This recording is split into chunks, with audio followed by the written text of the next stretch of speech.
My topic slash artist is Buddy Holly. Buddy Holly was born on September 7th, 1936 in Lubbock, Texas. Buddy Holly came from a very musically oriented family. Almost every single one of his family members played an instrument. Buddy Holly himself learned to play the fiddle and piano from a very young age. His older brothers taught him the basics of guitar. Buddy Holly often listened to country and western during his childhood. Some of the artists that influenced him during this time period were Hank Williams, Jimmie Rodgers, Hank Snow, and Bob Wills. When Buddy Holly entered high school, he became good friends with Sonny Curtis, who is also a singer and songwriter. They would stay up late and listen to R&B on the late night radio. And after high school, Buddy Holly decided that he wanted to pursue music full time. Buddy Holly made a band and actually opened for more prominent acts that would travel across the country on a national tour. One of these prominent acts that he opened for was actually Elvis. Elvis inspired Buddy Holly deeply. Buddy Holly was inspired by Elvis when he opened for him and actually got to talk with him and meet him after the show. Talking and watching Elvis perform inspired Buddy Holly to combine his love of country and western and R&B from his childhood and his days with Sonny Curtis listening to R&B to make rock and roll songs just like Elvis. Now eventually Buddy Holly and his band opened for Bill Haley and his Comets. This got him several looks from talent scouts and agencies.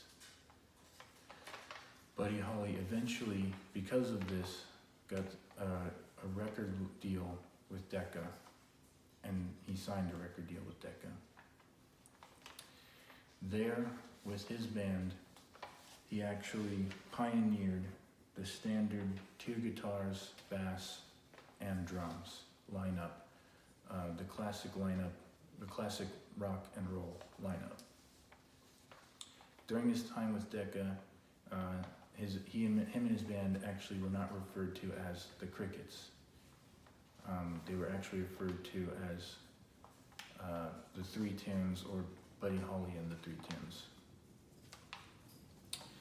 Now, after a brief period with Decca, Buddy Holly and his band decided to leave. They did not like working for Decca and felt that the recording manager was too controlling.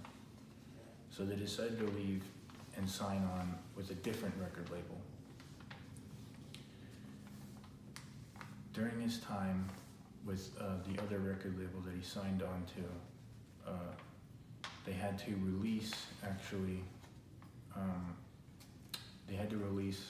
the songs that they played under a different name, as his contract with Decca would not allow him to release songs under his name, where they coined the term the Crickets to release the songs that they had made.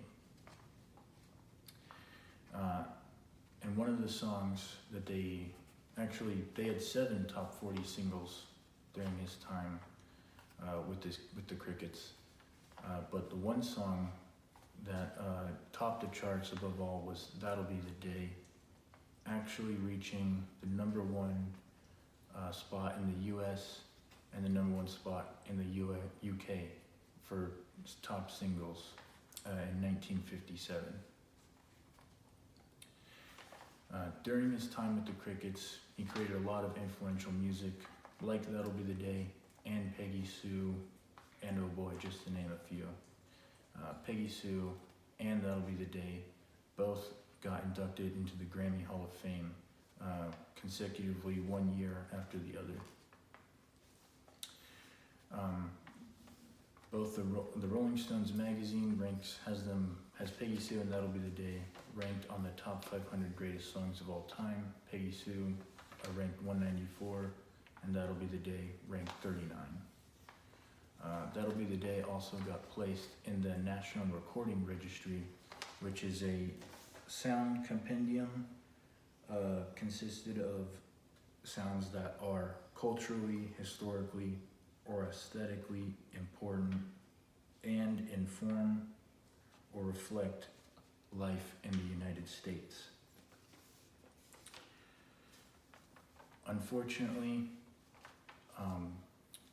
Buddy Holly's career was cut short on February 3rd, 1959, during a plane crash. His untimely death shocked the country and saddened a lot of people. But Buddy Holly recorded so prolifically during his very short career that he was actually able to release singles and albums, or they were able to release singles and albums all the way throughout the 60s. This can be heard actually in the video that I have linked. You can actually hear in the first 10 seconds of the video, True Love Ways, that's the song. You can hear in the recording studio people moving around, the director telling everyone to be quiet. The reason that that's in there and was eventually cut during the release was because that is the one and only recording that they have of that song from Buddy Holly,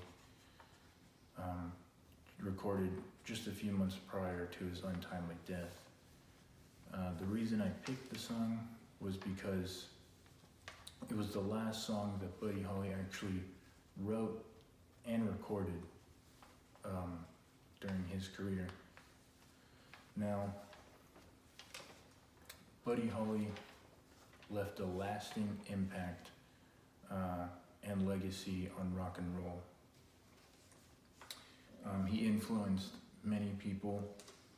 Some of the artists, just to name a few that he influenced, were bands like the Beatles, artists like Bob Dylan, another band, the Rolling Stones, just to name a few. And the Rolling Stone magazine actually has him ranked as number 13 on the top 100 greatest artists of all time. He was inducted into the Rock and Roll Hall of Fame in 1986 in its first class, which they said he made a major and lasting impact on popular music and said his contributions changed the face of rock and roll. And funny enough, during an interview, he actually said that when asked if rock and roll would be around after 6 to 7 months, he said, "I rather doubt it." But Buddy Holly and his impacts and contributions can still be felt to this day. Thank you.